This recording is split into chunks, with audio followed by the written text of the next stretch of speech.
সব কিছু ঠিক থাকলে আগামী ফেব্রুয়ারি মার্চে 2025 সালের চ্যাম্পিয়ন্স ট্রফি হওয়ার কথা। কিন্তু ওই যে সব কিছু ঠিক থাকলে শব্দগুলো এখানে খুব গুরুত্বপূর্ণ। আপাতত মনে হচ্ছে সব কিছু ঠিক নাই। ইনফ্যাক্ট গত বছরখানেক ধরে, আপনি আরও বড় করে বললে গত প্রায় 2 যুগ ধরে এই অবস্থা চলতেছে যে ভারতে বা পাকিস্তানে কোনো টুর্নামেন্ট হলে, মূলত পাকিস্তানে কোনো ইন্টারন্যাশনাল টুর্নামেন্ট থাকলে ভারত শুরু থেকে গাইগুই শুরু করে আমরা যাব না, এবং আলটিমেটলি যায় না। তারপরে কোনো না কোনো সিস্টেমে একবার এক এক উপায়ে টুর্নামেন্টটা হয়ে যায়। এবার সেই জটিলতাটা খুব মারাত্মক আকার ধারণ করছে। গতকালকে একটা আইসিসির ভার্চুয়াল সভা ছিল, সেখানে সব পক্ষ মোটামুটি অনড় অবস্থায় ছিল।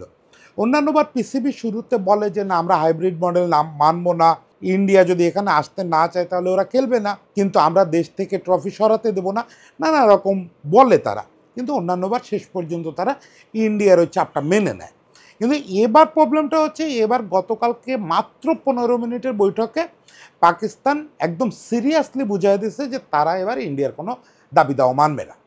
সেক্ষেত্রে পথ আছে, হয় চ্যাম্পিয়ন্স ট্রফি বন্ধ করে দেওয়া, নতুবা ইন্ডিয়াকে ছাড়াই চ্যাম্পিয়ন্স ট্রফি খেলা। এখন কোন দিকে যাচ্ছে আজকেই হয়তো খানিকটা আভাস পাওয়া যাবে, আর এই সপ্তাহের মধ্যে আসলে বোঝা যাবে যে 2025 সালে চ্যাম্পিয়ন্স ট্রফির ভাগ্যটা কী হতে যাচ্ছে। তো সেইটা নিয়ে আমরা একটু আলোচনা করি। গত 2-2.5 দশক ধরে এই ব্যাপারটা খুব রেগুলার হয়ে আসতেছে। বিশেষ করে ভারত পাকিস্তান দ্বিপাক্ষিক সফর তো একেবারেই বন্ধ হয়ে আছে। তার উপরে ওই এখন যেটা হয় যে ইন্টারন্যাশনাল টুর্নামেন্টগুলোতে মাঝে মাঝে এখানে ওখানে দেখা হয়ে যায়, যেমন গত T20 বিশ্বকাপে দেখা হয়েছে। এখন ভারতে যখন আইসিসি ইভেন্ট হয় তখন কিন্তু পাকিস্তান শুরুতে মৃদু আপত্তি করলেও চলে আসে। যেমন 2023 সালে যখন ভারতে ওয়ানডে বিশ্বকাপ হলো, পাকিস্তান কিন্তু শুরুর আপত্তি পাশ কাটায় এসছিল ভারতে, কিন্তু ভারত এই আপোষটা কখনোই করে না। এটা নিয়ে ভারতেরও ক্রিকেট বোদ্ধাদের, সাংবাদিকদের নানা রকম আপত্তির জায়গা আছে যে সীমান্তে সম্পর্কটা এতটা খারাপ না। বিভিন্ন সম্পর্ক তাদের আছে, কূটনৈতিক সম্পর্ক আছে, অন্যান্য খেলায় যাতায়াত আছে, তারপরে ক্রিকেটে কেন এত কড়াকড়ি। ক্রিকেট বোর্ড শেষ পর্যন্ত বারবারই সরকারের মুখাপেক্ষি হয়, সরকার ডিসিশন নেয় না, ক্রিকেট দল পাকিস্তান যাবে না। তো এটা কেন হয়, এটা নিয়ে আমি একেবারে শুরুর দিকে একটা কন্টেন্ট করছিলাম, ভারত পাকিস্তান বাংলাদেশের কয়েকজন সিনিয়র জার্নালিস্টের সঙ্গে কথা বলছিলাম। তো সেইটা যদি সম্ভব হয় একটু দেখে নেবেন, তাহলে একটু ডিটেল পিকচারটা পাবেন। তো আমি বটম লাইন যেটা বলি যে এখানে সীমান্তের সম্পর্ক বা নিরাপত্তা খুব বড় ইস্যু না। হ্যাঁ, একটা দুশ্চিন্তা ইন্ডিয়ার পক্ষে থাকে যে ইন্ডিয়া যেহেতু মোস্ট হাই প্রোফাইল টিম হচ্ছে ক্রিকেট টিম, পুরুষ ক্রিকেট টিম, ফলে এই টিমটার নিরাপত্তা নিয়ে তারা একটু বেশি চিন্তিত থাকে। একটা কাবাডি দল গেলে বা দুজন কূটনৈতিক গেলে ওটা হয়তো অত সিকিউরিটি কনসার্ন থাকে না, কারণ যারা আসলে হামলা চালায়, আমরা কম বেশি তো জানি সারা পৃথিবীতে যে কোনো মানে সরকার বা কোনো বুদ্ধিজীবী গোষ্ঠী বা যারা শুভ কাজে ব্যস্ত থাকে, সেটা ইন্ডিয়া হোক পাকিস্তান হোক, কেউই তো কারোর ওপর হামলা চালাতে চায় না। এগুলো করে হচ্ছে যারা দৃষ্টি আকর্ষণ করতে চায়। তো দৃষ্টি আকর্ষণ করার সহজ উপায় হাই প্রোফাইল কাউরে টার্গেট করা। সেখানে ইন্ডিয়ার হাই প্রোফাইল টিম নিয়ে ইন্ডিয়া একটু কনসার্ন থাকে। তার চেয়ে বড় কথা, এটা পেছনে অনেক বাণিজ্যিক ব্যাপার আছে। যেমন ইন্ডিয়া পাকিস্তানে যাওয়া মানে হচ্ছে পিসিবির কোষাগার ফেঁপে ফুলে উঠবে, এবং পিসিবি এটা দিয়ে নানা রকম উপকৃত হবে, পিসিবিতে অন্যান্য দেশের সফর বেড়ে যাবে, নানা রকম ব্যাপার আছে। এবং সবচেয়ে বড় কথা হচ্ছে যে এইটাকে একটা উদাহরণ হিসাবে কূটনৈতিক অঙ্গনে দাঁড় করানো হবে। যখন তারা কূটনৈতিক টানাপোড়েনের মধ্যে থাকে, তখন ইন্ডিয়া পাকিস্তানে আসছিল, এই ব্যাপারটা পাকিস্তান ইন্টারন্যাশনাল অঙ্গনে, ইন্টারন্যাশনাল ডিপ্লোমেসিতে সেল করবে।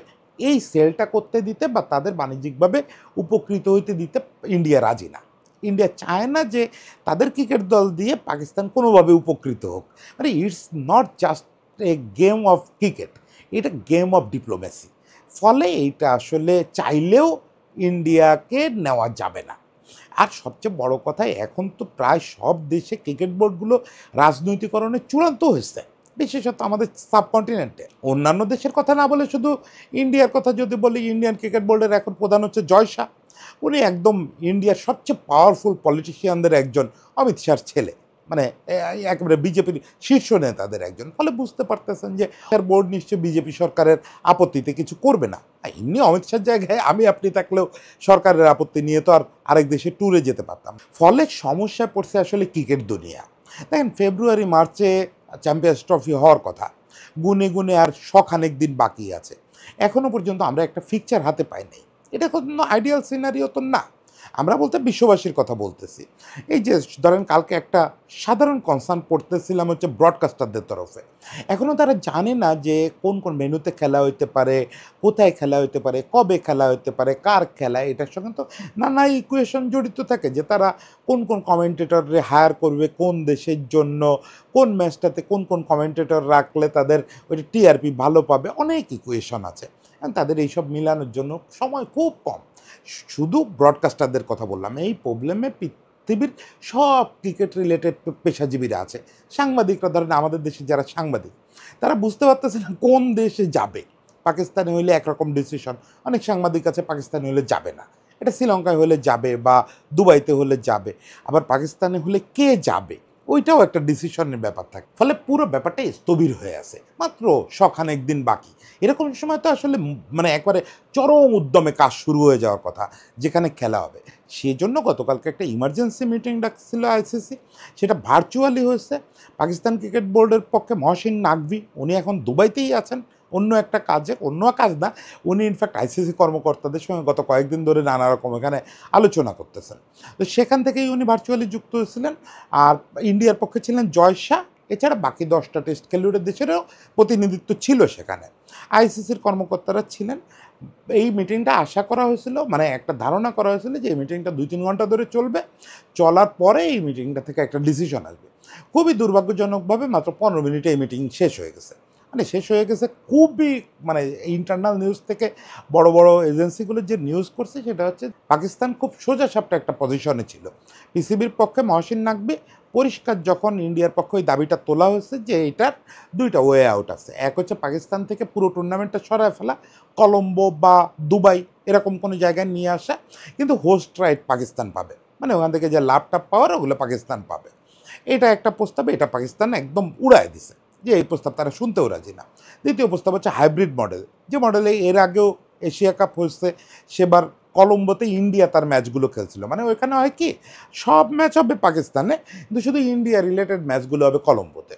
মানে ধরেন বাংলাদেশের খেলা পড়লো ইন্ডিয়া এবং নিউজিল্যান্ডের সঙ্গে, নিউজিল্যান্ডের সঙ্গে আজকে খেলতে হবে লাহোরে, পরদিন ইন্ডিয়ার সঙ্গে গিয়ে খেলতে হবে কলম্বোতে। এরকম একটা আজগুবি ব্যাপার হয়। ইন্ডিয়া যদি ফাইনাল পর্যন্ত যায়, সেবার এশিয়া কাপের ফাইনাল পর্যন্ত গেছিল, সব ম্যাচ তারা কলম্বোতে খেলবে। এটা খুবই আজগুবি একটা ব্যাপার। মানে ফিকচার নিয়ে পরিষ্কার কোনো কথা বলা যায় না, কে কোন রাউন্ডে উঠবে ধারণা করা যায় না, ফলে আগে থেকে কোনো ডিসিশন মেক করা যায় না। সেমিফাইনালকে কলম্বো আয়োজন করবে, নাকি দুবাই আয়োজন করবে, নাকি ফাইনাল আয়োজন করবে, মানে পুরো একটা লেজে গোবরের অবস্থা। ফলে এটাও পিসিবি উড়ায় দিছে। শুধু এই কারণে না, তারা এবার স্ট্যান্স শক্ত করছে।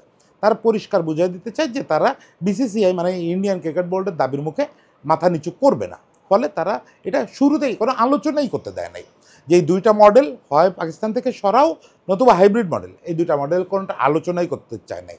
তারা একটা মাত্র প্রস্তাব বলছে, যে তারা আবার একটা প্রস্তাব দিছে, সেটা হচ্ছে যে ইন্ডিয়া আসবে না আসবে না বলতেছে, ওকে আসার দরকার নেই, ইন্ডিয়ারে ছাড়া চ্যাম্পিয়ন্স ট্রফি খেলবো। এটাতে রাজি আছেন? এইটাতেও আবার খুব বেশি সাড়া পায় না ইন্ডিয়া, তো অবভিয়াসলি এটাতে কথা বলবে না, সাড়া দেবে না। বাকিরাও ইনডিসিশনে ভুগছে। ফলে মাত্র 15 মিনিটে এই মিটিং শেষ হয়ে গেছে। আজকে এটা আজকে দিনের মধ্যে কোনো এক সময় আরেকটা ভার্চুয়াল মিটিং হতে পারে, আরেকটা ভার্চুয়াল মিটিং হতে পারে, এরকম একটা গুঞ্জন আছে যে আরেকবারে এই 12 জনই আইসিসি কর্মকর্তাদের সঙ্গে আলাপ করবেন। এইটুক সময়ের মধ্যে বলা হয়েছে ইন্ডিয়া এবং পাকিস্তানকে একবার দ্বিপাক্ষিক ভার্চুয়াল বৈঠক করার জন্য বিভিন্ন কর্মকর্তাকে, সেটা শুধু প্রেসিডেন্ট পর্যায়ে না, বিসিবি শুধু বোর্ড প্রেসিডেন্ট পর্যায়ের না, বিভিন্ন কর্মকর্তাদের, ইভেন কূটনীতিবিদদেরও হেল্প নিতে বলা হয়েছে আইসিসির পক্ষে, যে আপনারা কোনো ওয়ে আউট করতে পারেন কিনা ইন্ডিয়া এবং পাকিস্তান, যদি না পারেন কালকে আমরা কিছু ফর্মুলা নিয়ে আসবো। আজকে সেই ফর্মুলাগুলো হয়তো আইসিসি প্লেস করবে, আমরা জানি না এখনও যে আইসিসি ঠিক কী ধারণা দিতে চায়, তবে আইসিসিও সম্ভবত একটু কঠোর ভূমিকায় আজকে যাবে। দেখেন এখানে একটা ম্যাজিক আছে, এই পুরো জিনিসটার জন্য আইসিসি একটা রোডম্যাপ তৈরি করছে যে এই সপ্তাহের মধ্যে, মানে যে সপ্তাহটা আজকে শুরু হচ্ছে, এই সপ্তাহের মধ্যে তারা এই চ্যাম্পিয়ন্স ট্রফির শিডিউল এবং হোস্টিং ব্যাপারটা ফাইনাল করে ফেলতে চায়। এখন আজকেই কিন্তু সেটার জন্য একটা চূড়ান্ত দিন। আজকে যদি এটা সব পক্ষ একমত না হতে পারে, কালকে থেকে সিনারিওটা আবার একেবারে বদলে যাবে। কারণ কালকে 1 ডিসেম্বর, কালকে আইসিসি চেয়ারম্যান হিসেবে দায়িত্ব নেবেন ওই সেই জয় শাহ, মানে অমিত শাহর ছেলে। এখন জয় শাহ এমনিতেই খুব রূঢ় মানুষ বলে পরিচিত এবং খুব বেশি রাজনৈতিকভাবে বায়াসড, এর আগে বিভিন্ন রাজনৈতিক সমর্থিত নেতারা বিভিন্ন সময় বা বিসিসিআই প্রেসিডেন্ট হয়েছেন, কিন্তু তাদের রাজনৈতিক কর্মকাণ্ড অনেকটা বিহাইন্ড দ্য সিন ছিল। শরদ পাওয়ার বাদে আমার মনে পড়ে না যে এত বেশি রাজনৈতিক সংস্রবওয়ালা লোক কখনো ইন্ডিয়ান ক্রিকেট বোর্ডের প্রধান হয়েছে। তো যাই হোক, সেটা আলাদা কথা। কিন্তু জয় শাহকে মানে ক্যারেক্টারাইজ করা একটু কঠিন, একটু কঠিন। অমিত শাহর ছেলে, ফলে সে নিজেকে প্রচণ্ড পাওয়ারফুল মনে করবে এবং ইন্ডিয়া সুপ্রিম পাওয়ারফুল মনে করবে, খুবই স্বাভাবিক। ফলে তাকে কে আটকাবে? আগামীকাল সে যখন আইসিসি চেয়ারম্যান হবে, তখন পাকিস্তানের জন্য পরিস্থিতিটা একটু কঠিন হয়ে যাবে। মানে এখন পাকিস্তান যেন এরকম বোল্ডলি বলতে পারতেছে যে ইন্ডিয়া আসলে আসুক, না আসলে না আসবে, আমরা চ্যাম্পিয়ন্স ট্রফি আমরাই করব। তখন আইসিসি এখানে দেখা যাবে নিজস্ব পাওয়ার খাটায় ব্যাপারটারে একটা কিছু করতেছে। তবে একটা জিনিস বলি, পাকিস্তানের একটা পত্রিকা পড়তেছিলাম এই সন্ধ্যাবেলায়, গতকাল সন্ধ্যাবেলায়। সেখানে পাকিস্তানের পত্রিকাটা তাদের ইন্টারনাল সোর্স দিয়ে বলছে যে সেরকম কিছু যদি হয়, মানে আইসিসি যদি এখানে তার নিজস্ব পাওয়ার খাটায় পাকিস্তানরে দমন করে, তাহলে পাকিস্তান কোর্ট অফ আরবিট্রেশনে যাবে, মানে তারা আন্তর্জাতিক আদালতে যাবে এই পুরো ব্যাপারটা নিয়ে, আন্তর্জাতিক ক্রীড়া আদালতে। এখন দেখা যাক পরিস্থিতিটা কোথায় গিয়ে আটকায়। আমার কেন জানি মনে হচ্ছে ফেব্রুয়ারি মার্চে চ্যাম্পিয়ন্স ট্রফি হচ্ছে না, এবং এই পুরো ব্যাপারটা আদালত মাদালত হয়ে একটা যাচ্ছে তাই অবস্থা হবে, মানে ক্রিকেটের জন্যই ক্ষতিকর হবে। যাই হোক, সবাইকে শুভেচ্ছা, হোপ ফর দ্য বেস্ট। যদি হয় তো ভালো, না হলে মজা দেখতে হবে বাইরে বসে, এইসব খেলা দেখতে হবে, কি আর করা। সবাই ভালো থাকবেন।